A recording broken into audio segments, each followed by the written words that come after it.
যারা আপনাকে প্রতিদিন মেসেজ করে, নিজ থেকেই কল করে কথা বলে, আপনার ভালো থাকার খোঁজ নেয়, অসুস্থ হলে ওষুধ খাইয়ে দেবার কথা মনে করিয়ে দেয়, আপনার সাথে ঘুরতে যাবার প্ল্যান করে, দেখা না হলে দেখা করার জন্য ছুটো করে, আপনার তার বাড়িতে আসছেন শুনে আনন্দে আত্মহারা হয়ে যায়, আপনার পছন্দের সাথে নিজেকে মিলিয়ে নেয়, কথা না হলে মন খারাপের করে বসে থাকে, এমনকি মন খারাপ কষাকষি হলে নিজে থেকেই কথা বলে। জানবেন, এই স্বার্থ দুঃখ পৃথিবীতে কেউ একজন শুভাকাঙ্ক্ষী আছে আপনার, যে আপনার ভালো চায়, যে আপনার সত্যিকারে ভালোবাসে।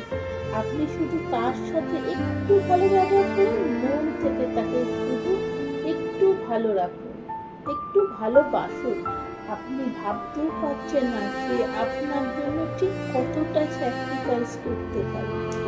এমন বন্ধু ঈশ্বরের দেওয়া উপহার, তাকে আগলে রাখুন।